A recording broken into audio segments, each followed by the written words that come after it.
अंबाला शहर मेयर पद के उपचुनाव में मंगलवार का दिन पूरी तरह भाजपा प्रत्याशी के नाम रहा। मंगलवार को भाजपा प्रत्याशी के पक्ष में मतदान की अपील करने कई बड़े राजनीतिक धुरंधर अंबाला शहर पहुंचे, जिनमें भाजपा प्रदेश अध्यक्ष मोहनलाल बड़ोली, राज्यसभा सांसद कार्तिकेय शर्मा, डिप्टी स्पीकर कृष्ण मिड्डा शामिल रहे। भाजपा प्रत्याशी के लिए वोट की अपील करने आए मोहनलाल बड़ोली ने ब्राह्मण महासम्मेलन और सिंघावाला क्षेत्र में आमजन को संबोधित किया। इस दौरान उन्होंने भाजपा की नीतियों को लेकर जनता से समर्थन मांगा। मोहनलाल बड़ोली ने इस दौरान कांग्रेस को लेकर भी खूब शब्द बाण छोड़े और कहा कि कांग्रेस खत्म हो चुकी है। बधाई भी देता हूं। बहन शैलजा सचदेवा का विचार और इसका परिवार आप मेरे से अच्छे जानते हो इनको, और पार्टी ने भी भरोसा किया है कि जो इस अंबाला में जो विकास के काम की जो रुकावट आई है उस रुकावट को दूर करने के लिए बहन शैलजा जी आपके बीच में पार्टी ने भेजी है। आपके विकास के काम को गति तो देगी देगी, उसके साथ आपका मान सम्मान भी करेगी। आपके मान सम्मान में भी कोई कमी नहीं रहेगी। और एक चीज के लिए बहन शैलजा को वोट दोगे और दो सेवा के लिए मिलेंगे आपको।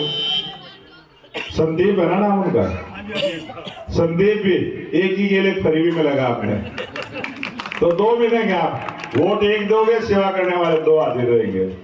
और भाई असीम गोयल जी भी, पूरी टीम और हमारे प्रदेश के मुख्यमंत्री नायब सिंह सैनी, जब आप इसको बढ़ा के भेजेंगे तो कोई ऐसा काम नहीं है जो यहाँ करना होगा। ये उपचुनाव है और सबको पता है कि 11 महीने के बाद फिर चुनाव आने, और 11 महीने में बहुत काम हो सकता। अगर उनसे प्रसन्न करना, क्योंकि आपको मौका दे दिए तो आप तो यहाँ ढूंढे भी नहीं पाओगे। अभी असीम गोयल जी बता रहे थे ना सांसद आया ना विधायक आया। अब तो चुनाव का समय, और चुनाव में तो सबको पता है हमारे की जनता को इतनी बावड़ी तो है नहीं। हमारी जनता तो जागरूक है, समझदार है, और वो जानती है कि जो सरकार से काम लेना है तो सरकार से काम लेना तो बहन शैलजा को तो बढ़ाना पड़ेगा। तो अब आज तो पूरे हरियाणा में वातावरण बना है। आज तो पूरे हरियाणा की जनता एक मन बना चुकी है कि आने वाली जो ट्रिपल इंजन की सरकार, आज डबल इंजन की सरकार है। देश में लोकप्रिय प्रधानमंत्री नरेंद्र मोदी जी के नेतृत्व में, हरियाणा में नायब सैनी जी के नेतृत्व में, और जब स्थानीय निकाय की जो सरकार बनेगी तो ये ट्रिपल इंजन की सरकार हरियाणा में चलेगी और 3 गुना गति के साथ विकास के काम होंगे। उसमें अंबाला की भागीदारी रहनी चाहिए। ये निर्णय आप लोगों ने करना है। हरियाणा की जनता तो मन बना चुकी है कि 2 मार्च को जो चुनाव होंगे, एक तरफा वातावरण भारतीय जनता पार्टी का बना है। जहां जहां भी हम जा रहे हैं, अभी जिस प्रकार से असीम गोयल जी ने चर्चा की, कई पूर्व विधायकों के नाम लिए, मेरे पास तो रोज लाइन लगी रहती है। कांग्रेस के बड़े से बड़े नेता 30-30 साल पार्टी में जो काम किया। कल रोहतक में हमारा प्रोग्राम था, 40 कांग्रेस के नेताओं ने भारतीय जनता पार्टी को ज्वाइन किया। अगर इस रोग को हम खोल दें तो कांग्रेस पार्टी में नाम लेने वाला कोई नेता नहीं बचेगा। और हमने रोक भी किस लिए लगा रखी है, इतना तो हम भी देखते हैं, हम भी राजनीति करते हैं। जो जनता है वो तो भारतीय जनता पार्टी की तरफ आ चुकी है। अब उन नेताओं को लगता है कि हम एक ले रह गए, बीजेपी में बढ़ जाओ, और कोई चारा नहीं है उनके पास। तो इसलिए हमने रोक लगा रखी है कुछ लोगों पे, और वो लोग पेंडिंग में पड़े हैं। और आज जो वातावरण बना है, ये देश के लोकप्रिय प्रधानमंत्री नरेंद्र मोदी जी ने जो काम किया, कितनी बड़ी संख्या में मेरी माता और बहनें बैठी। आप सबको पता है 2014 में मोदी जी आए थे और आते ही कहा था कि हर घर में गैस का सिलेंडर देंगे। दिया कि नहीं दिया? और जनसभा में पूछते थे कि अगर कोई किसी घर में गैस का सिलेंडर नहीं है, किसी रसोई में है, तो डीसी की जिम्मेवारी तय करते थे कि तुरंत पहुंचाने का काम करेंगे। और जितने भी विकास के काम हुए, महिलाओं को जो मजबूत करने का काम किया है, कांग्रेस पार्टी ने तो महिलाओं के लिए जो आरक्षण की व्यवस्था करनी थी उसको भी लटका के रखा।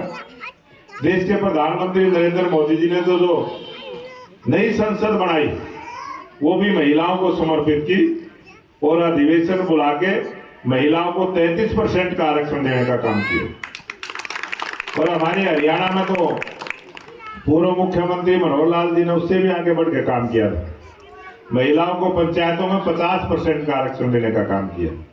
आज अनेक मेरी माता और बहनें फैसला लेती है, पंचायतों का फैसला लेती है, ब्लॉक समिति का फैसला लेती है, जिला परिषद का लेती है। 50% महिलाओं की भागीदारी करने का काम किया। तो अनेक काम हमारी सरकार ने किए हैं।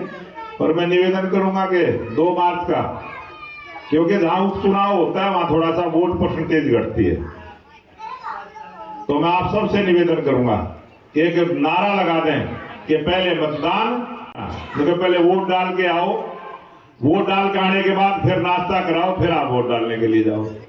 तो मैं आप सबसे ये भी निवेदन करूंगा। और बहन शैलजा जी को इतनी वोटों से जिता दो, इतनी वोटों से जिता दो तो 1 नंबर पर बड़ा है। क्योंकि यहाँ बहन शक्ति रानी जी आपने जिताने का काम किया और भारतीय जनता पार्टी के आशीर्वाद से वो कालका से विधायक, और अभी भाई कार्तिक जी जो उनके बेटे सांसद है, वो भी इससे पहले प्रोग्राम में हम इकट्ठे ही थे, वो भी लगे हैं। अब तो कुछ बचा ही नहीं। जिस प्रकार से असीम जी बता रहे थे 9-10 आदमी उनके साथ होते हैं, इसी प्रकार का वातावरण पूरे हरियाणा प्रदेश में है। ये पूरे हरियाणा प्रदेश में इसी प्रकार का वातावरण बना है। आज कांग्रेस का नाम लेने वाला कोई नहीं, क्योंकि पूरे देश की जनता जानती कि अगर गलती से कोई वार्ड का पार्षद भी बन गया तो वो एक ही बात कहेगा, तो मेरी चालती नहीं है, मेरी सरकार नहीं। तो ऐसी बात कौन सुनना चाहेगा। तो अब की बार जो दिल्ली की जनता ने जो निर्णय किया, दिल्ली में ही जनता ने 3 चुनाव हो गए, कांग्रेस को 0 आउट करने का काम किया है।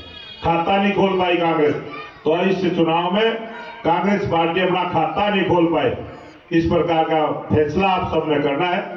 यही निवेदन और प्रार्थना करने के लिए आया था। डबल इंजन की सरकार हरियाणा प्रदेश में चलेगी और अम्बाड़े के अंदर 3 गुना गति के साथ विकास के काम होंगे। जो चूक पिछले चुनाव में आपसे हुई, विधायक आप नहीं चुन पाए, वो सारे काम बहन शैलजा के द्वारा आपके पूरे होंगे। क्योंकि ये जो मेयर का चुनाव है, ये भी बड़ा चुनाव होता है। इसमें भी जो काम विधायक के थ्रू होते हैं, वो तो असीम जी अब भी करवाएंगे। कांग्रेस का भले ही विधायक है, लेकिन काम तो असीम जी ने करवाने हैं। और मेयर और चुनने दोगे तो आप सोने पर सुहागा हो जाएगा और आपके तेज गति के साथ विकास के काम होंगे। इतना सा ही निवेदन करने के लिए आया था। आप